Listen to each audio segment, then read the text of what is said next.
Hello friends मु समस्त को मोर यूट्यूब चैनल को स्वागत करुच्ची समस्त को मोर नमस्कार।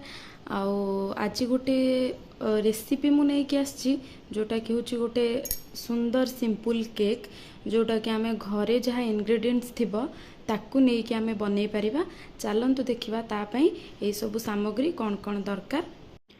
तो मु सिंपल टूटी फूटी केक बनैबी आज जोटा कि मु मैदारे भी बनैबिनी अटारे बनैबी कहीं मैदा देहपाई एत ठीक नुहे। अटारे मु केक आज बनैबी तापाई मु कौन कौन सामग्री नहीं कहूँ। प्रथमे केक बनैबार फास्ट हूँ मेजरिंग स्पून। ये मेजरिंग स्पून जदि न हो माने केक क्वांटिटी जदि टिके भी एपट सेपट है केक ठीक भाव में हेनी। तो मु ए मेजरिंग स्पून यहाँ 1/3 कप ये 3 थर मु अटा नहीं। मु जेहेतु एगलेस बनैबी से जितेबाला आम अंडार व्यवहार न करवा केक रे सेतेबेले आमको दही दरकार। मु दही ये 3 टेबुल स्पून नहीं, अल्प क्षीर नहीं आउ पाउडर सुगर नहीं जोटा को आपण कौन करेंगे ग्राइंडिंग करने। मु ये 1/3 कप गोटे कप नहीं चीनी ताकू मु ग्राइंडिंग कर नहीं आउ टूटी फूटी नहीं एते सब आम यूज करवानी जी दरकार से यूज करवा। गोटे मिक्सिंग बॉल नहीं जोटारे आम सबकि मिक्स करवा। एठी मु नहीं बेकिंग पाउडर ये है बेकिंग सोडा आउ एटा हूँ भानिला एसेंस जोटा को आम यूज करवा। मेजरिंग स्पून दरकार गोटे स्पैचुला आउ गोटे व्हिस्कर दरकार जोटा को आम व्हिस्क करवा। चलतु कौ प्रोसेस रे केमिति आउ केते सहज उपाय आम केक बन पार्छ मु स्टेप बाय स्टेप आपण को कहबी। प्रथमे आमर एबे काम होची आम ओवन को प्रीहीट करनेबा। ओवन को प्रीहीट आपण सब मन रखिथिबे ओवन रो जो मोड अच्छी यही मोड को सब बेले केक बनैबा पई आपण केवल रखिबे तल रड केवल गरम हवा दरकार कहीं ना केक केवल तलू ही बेकिंग हुए आउ केक सब बड़े 180 डिग्री रे बेकिंग हुए। तो आम 180 डिग्री सेट करनबा आउ ताकू 10 मिनिट टाइमर ऑन करके ओवन को प्रीहीट करनबा। 10 मिनिट भीतर आमर केक रो मिक्सचर भी रेडी हो जिवो। तो देखि पारुथुबे मु एबे ताकू 180 डिग्री आउ केक मोड रे 10 मिनिट पई ताकू बर्तमान प्रीहीट हवा को देली। चलंतु एबे आमे केक रो मिक्सचर को स्टेप बाय स्टेप रेडी करनबा। तो प्रथमे जितेबाला आम केक रो मिक्सचर को रेडी करवा तापाई आमर काम होची गोटे बहुत बड़ जगह आम नबा जोठी कि आम भल भाव में ताकू गोळई परिबा।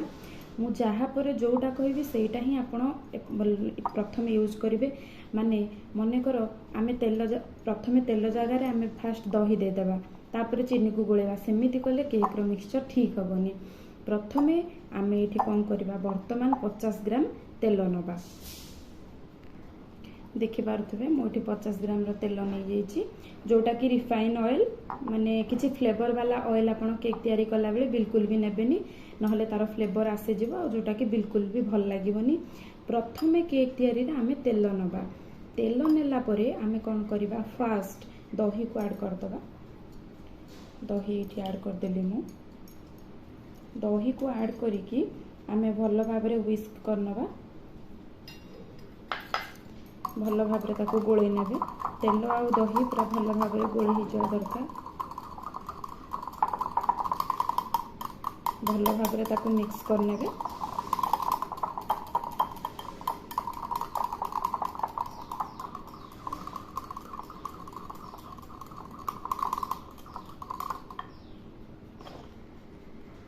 देखिपे दही आउ तेल को भल भाव में मिक्स कर नहीं।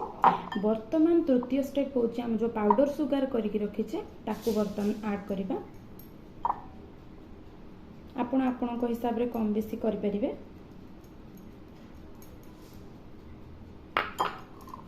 आउ जदि डायबिटीज पेशेंट को पई आपण करूचंती ताहले आपण चीनी जगह रे गुड़ को मेल्ट करके आपण ऐड करके ठीक ए उपाय रे केक को सहज रे बनै परिबे। आपको बर्तमान आम भल भाव में मिक्स करदे चारि पाखर भल भाव में ताको मिक्स करेंगे।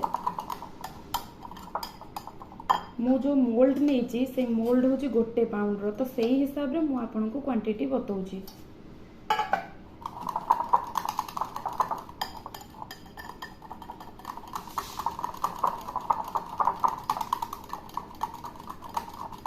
बर्तमान पुणी टिके ऐड करवा एकाथरे सब ऐड करेंगे नहले लम्स रही जीवो।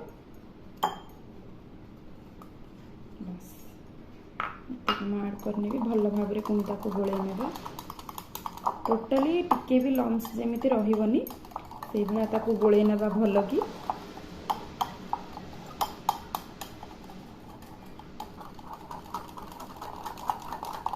देखिपे बिना लम्स रे मोर मिक्सचरटा रेडी हो गला टोटाली लम्स नहीं एथिरे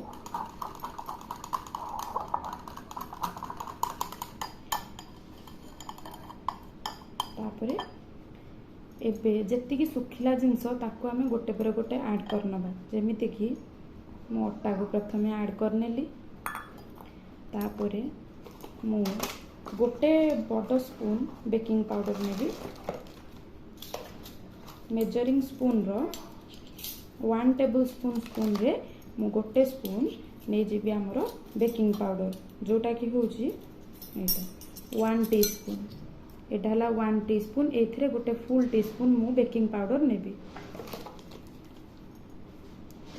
आपण जे कोनसी ब्रांड रो बेकिंग पाउडर यूज कर परिबे नै गली वर्तमान गोटे पिंच केवल खाइबा सोडा यूज करिवे केवल जस्ट क्रंचीनेस आसीबा पई जस्ट अल्प टिके मु यूज कली तापरे वर्तमान क्षीर को आपण प्रीमिक्सटा को भल भाव रे गोळे देले क्षीर को आपण सब बेले धीरे धीरे ऐड करिवे एका थरे सब ऐड करिवेनी नहले से लम्स रही जिवो एबे धीरे धीरे धीरे धीरे आमे ताको गोळेबा धीरे धीरे धीरे धीरे बर्तमान मु अल्प किछि क्षीर ऐड करने भी आउ सबुठु इम्पोर्टेंट है क्षीर को केबे गरम यूज करिवेनी गरम क्षीर रे केबे भी केक भल हबनी टोटाली केक फुलबनी आइदर केक को आपण क्षीर को गरम करके ठंडा करि नेबे आउ गरम क्षीर केबे यूज करिवेनी आपण फ्रिज रु बाहर करके यूज करि परिबे किंतु गरम क्षीर केबे यूज करिवेनी आउ अटा केक रे क्षीर टिके अधिक दरकार हुए किंतु मैदा केक रे टिके कम क्षीर दरकार हुए या को पूरा भल भाव रे गोळे नेबे जेमति टिके भी लम्स एथिरे रहिबनी एठी वर्तमान देखि पारथे मो भल भाव रे मिक्सचरटा को गोळे नेछि टिके भी लम्स नहीं आ ताको बेसी रनी करिवेनी एति कंसिस्टेंसी रे केक को छाड़ी देबे भल भाव रे गोळे नेबे टिके भी लम्स जेमिति रहिबनी वर्तमान देखंत हमर मिक्सचर रेडी हो गला एबे लास्ट मु खाली एठी वैनिला एसेंस ऐड करिवि एटा ऐड करबा द्वारा बहुत गुडे भल फ्लेवर आसीबो आपण रियल केक खाइला भली आपण को लागिबो गोटे टीस्पून मु ऐड करने भी तापरे ताको पुणी भल भाव रे हमें गोळे नबा एबे केक रो एक्चुअल स्मेल ता आसुजी बहुत बहुत सुंदर स्मेल होची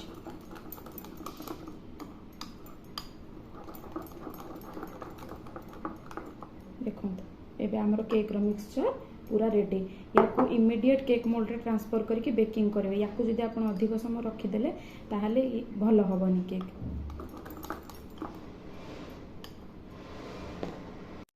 तो बर्तमान आम कौन करिया मिक्सचर को साइड करिकी आम बर्तमान केक मोल्ड को रेडी करनबा जहाँ को आम अल्प टिके तेल रे ग्रीस करदबा जस्ट अल्प टिके एठी रिफाइन तेल नबा तापरे ऑयल ब्रश सहायता रे आम ताको एमती टिके ग्रीस करदबा चारि पाख ग्रीस करिबा जहाँ द्वारा केक तले लागिवनी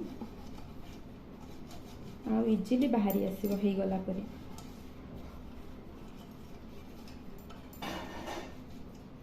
देखो एमती रेडी करने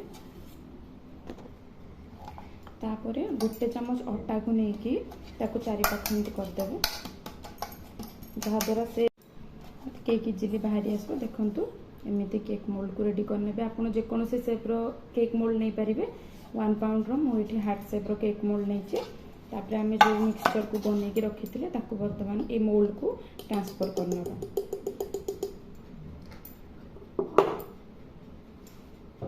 एमती स्पैचुला है आपन को सहज हम ट्रांसफर करने किसी भी मिक्सचर ये रही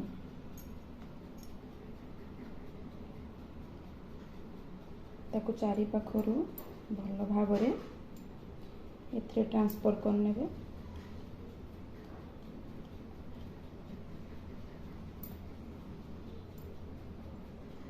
देखिए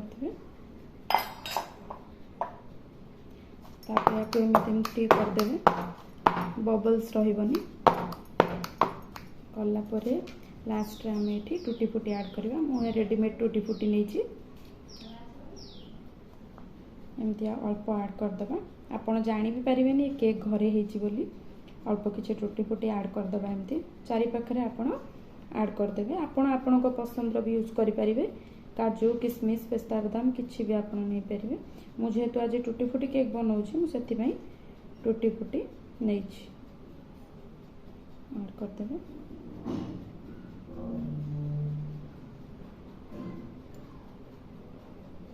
बर्तमान मुझे ऐड कर देछि और केक रो मिक्सचर बर्तमान पूरा रेडी। एबे याको आमे बेकिंग करबा। आउ गोटे कथा मन कर जहाँ पाखे ओभन ओटीजी नाही से माने ए मिक्सचर को इजीली कड़ाई रे मध्य बेक करि परिबे। गोटे कड़ाई को 10 मिनिट गरम कर सारा पर तले किसी आप लुण नहीं लुण उपर गोटे स्टैंड रखिकी ता उपरे ए मिक्सचर को रखिदेवे मोल्ड सहित। किंतु कड़ाई रे टिके 10-15 मिनिट अधिक समय लगे। 35 मिनिट्स ओभन रे ही गले सेठी टिके 50 रु 55 मिनिट लगे। प्रथम 10 मिनिट आप फ्लेम को हाई करेंगे तापर आउ जी समय रहा आप लो रु मीडियम फ्लेम रखिए। तेणु चलतु ये मिक्सचर को आम कौन करवा ओटीजी रे रखी नवा। देखिपे केते सुंदर भाव मिक्सचर रेडी हो जाइए। ये जो बेकिंग हो सार तेरे आप देखिए यार कलर आउ केक केते सुंदर होती। ओटीजी आमर 10 मिनिट पूरा प्रीहिट हो जाइए। एबे डायरेक्ट आमे केक को बेक करवा 180 डिग्री टेम्परेचर रे केक बेकिंग मोड रे आमे 35 मिनिट्स टाइमर सेट करदवा। आपण देखि पारुथबे मु वर्तमान केक को डिमोल्ड कर देछि प्लेट को नहीं आछि। देखि पारुथबे अटा द्वारा केते सुंदर तार कलर आछि। कलर जेमिति टेस्ट भी सेमिति। निश्चिंत या को घरे ट्राई करंतु आउ कमेंट करिकी मते जणांतु केमिति लागिला। पुणी बेकिंग रो आहुरी बहुत जिनस नहीं कि मु आसीबी। एबे रहुछि नमस्कार।